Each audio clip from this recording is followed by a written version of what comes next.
kawan aksi, selamat datang di program PPID Menjawab.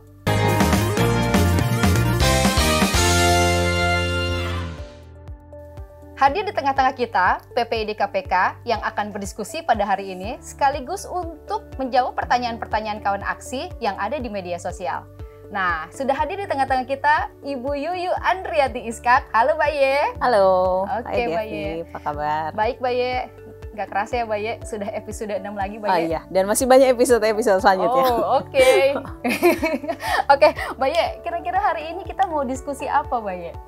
Kayaknya melanjutkan yang episode sebelumnya kali ya. Kita mungkin memperdalam lagi soal daftar informasi ya. Oke, hari ini kita akan diskusi terkait daftar informasi publik dan daftar informasi dikecualikan. Oke. Mbak Ye, boleh dikasih tahu nggak sama teman-teman atau kawan aksi yang ada di rumah, apa sih daftar informasi publik atau daftar informasi dikecualikan itu? Oke, ya baik. Terima kasih kawan aksi untuk daftar informasi yang dikecualikan dan juga daftar informasi publik itu sebenarnya adalah dari Undang-Undang Keterbukaan Informasi Publik ya. Dan daftar itu harus dimiliki oleh setiap PPID di badan publik.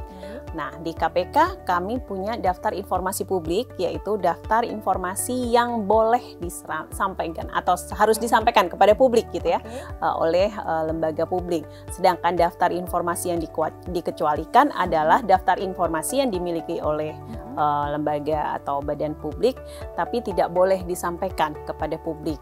Dan tidak bolehnya itu ada alasannya tentunya ya, nggak cuma kita sebagai badan publik menutup sembarangan informasi itu gitu, tapi ada kriteria-kriteria bagaimana informasi itu masuk ke dalam daftar informasi yang dikecualikan. Oke, berarti hanya ada dua daftar informasi publik dan daftar informasi dikecualikan. Iya, yang sebagian besarnya adalah kita golongkan menjadi dua besar itu. Dua besar itu. Tapi Mbak Ye, untuk memilah dan menetapkan daftar informasi publik dan daftar informasi dikecualikan itu, apakah PPID punya caranya atau skemanya? Seperti apa Mbak Ye? Iya, sebenarnya masih nyambung juga ya dengan informasi di episode sebelumnya. Waktu itu kan kita membahas tentang consigning PIC informasi gitu ya. Nah, salah satu dari hasil consigning PIC informasi itu adalah menggolongkan informasi ke daftar-daftar ini gitu ya. Jadi langkah pertama yang kita lakukan adalah memperbarui setiap informasi yang ada di masing-masing unit kerja oleh PIC informasi. Setelah itu, setelah didaftar, dipisahkan menjadi daftar yang publik mana, yang dikecualikan yang mana. Kemudian daftar itu akan kembali ke PPID. Nah, kami di PPID beserta tim akan melakukan analisa lebih lanjut yang mana informasi yang bisa dikecualikan, mana juga yang daftar informasi publik. Menganalisanya berdasarkan apa? Tentu berdasarkan Undang-Undang Keterbukaan Informasi Publik. Ada ketentuannya, kami melakukan itu, kemudian itu dikembalikan lagi ke pemilik informasi ya di unit kerja. Jadi tektokan ini lumayan memakan banyak waktu gitu. Nah, setelah disepakati oleh unit kerja dan oleh PPID, maka kita nanti akan melakukan penetapan daftar informasi gitu. Ternyata panjang ya. Lumayan panjang. Dari pemilihan sampai menuju penetapan itu butuh waktu yang lama. Tadi Mbak Ye bilang waktunya lumayan lama. Gitu. Iya. Kalau boleh tahu berapa lama Mbak Ye waktu itu? Proses itu berapa lama? Mungkin untuk setiap unit kerja gitu kita bisa rata-rata 1-3 minggu gitu ya, atau mungkin bisa sampai 1 bulan tergantung nanti tektokannya kita, diskusi dan analisis kita ketika menggolongkan informasi itu. Kalau misalnya menurut unit kerja ini kayaknya dikecualikan deh gitu ya, tapi menurut PPID kayaknya ini bisa jadi informasi publik. Nah, hal-hal yang kayak gitu, yang ketidaksepakatan itu kan harus didiskusikan lebih lanjut. Nah, itu yang mungkin bisa memakan waktu yang lebih lama gitu. Dan belum lagi pemahaman dan juga analisis terhadap undang-undang sendiri itu kan kadang ada persepsinya masing-masing gitu. Itu yang harus kita diskusikan lebih lanjut begitu. Oke, berarti nanti ketika sampai ke PPID akan menganalisa ulang, tapi ketika PPID bilang kayaknya ini kita harus duduk bareng, kita analisis ulang gitu kan. Iya, betul. Ketika dianalisis ulang sama PPID dan unit kerjanya, dan memang kalau memang unit kerjanya sekiranya memang salah, dikembalikan lagi ke unit kerja. Iya. Iya, ya pokoknya gitu deh. Proses analisisnya tuh tidak singkat lah yang pasti gitu ya, karena ada proses diskusi dan sebagainya. Contohnya bentuknya seperti apa, Baye? Daftar informasi yang suka tarik ulur itu, Baye? Misalnya gini, tentang SOP di unit kerja ya, terutama kalau misalnya di KPK adalah SOP penindakan gitu ya. Kawan aksi mungkin sangat akrab dengan ini gitu ya. Informasi-informasi penindakan. SOP penindakan itu tergolong dalam informasi yang dikecualikan gitu. Tapi mungkin kenapa ya kok harus dikecualikan, kan ini cuma SOP gitu ya misalnya. Kenapa tidak menjadi informasi publik gitu. Nah, ini yang ada bukan kesalahpahaman, ada yang ketidaksinkronan informasi antara unit kerja dengan PPID gitu. Nah, ini kami melakukan pembahasan lebih lanjut, termasuk juga dari sisi hukumnya gitu. Makanya Biro Hukum di KPK ini punya andil yang sangat besar untuk bisa menjadi bukan penengah sih sebenarnya, tapi lebih menjelaskan kenapa ini dikecualikan dan kenapa ini informasi publik gitu. Oke.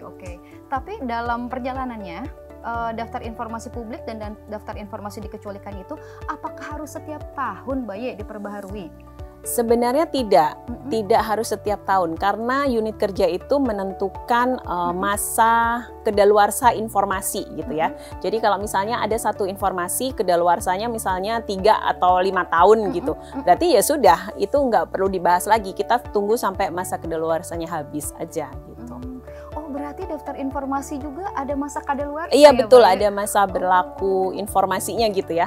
Ini aku baru tahu loh, Baye. Kalau daftar informasi itu ada masa kadaluarsanya ya? Iya, Oke. ada. Menarik ya kawan aksi berbincang-bincang terkait daftar informasi dan daftar informasi dikecualikan ini.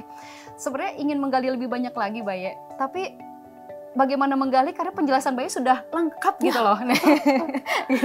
Nah, ini ada pertanyaan, Baye, dari media sosial. Kita beralih ke media sosial. Boleh ya, Baye ya? Iya, boleh. Di sini ada pertanyaan dari media sosial KPK. Dia bertanya, bagaimana sih caranya biar bisa mengajukan permohonan penelitian ke KPK? Bagaimana, Baye, caranya? Untuk materi-materi atau bahan penelitian di KPK, kita memang menerima itu ya, lewat PPID juga permohonannya, dan itu udah sangat banyak sekali kita melayani dari kampus, mulai dari sekolah sih ya, sekolah juga ada, kampus dalam negeri maupun luar negeri, banyak sekali.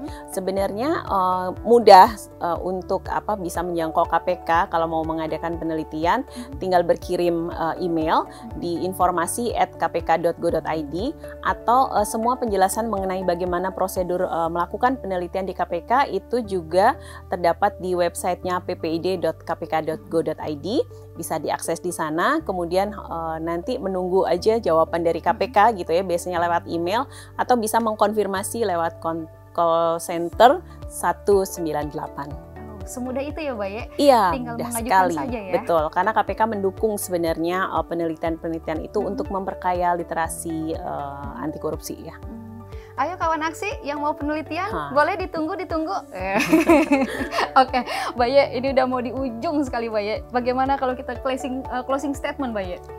Karena sebenarnya ingin lebih panjang lagi nih, cuma waktunya nggak memungkinkan nih. Masih ada episode selanjutnya. Oke, episode selanjutnya.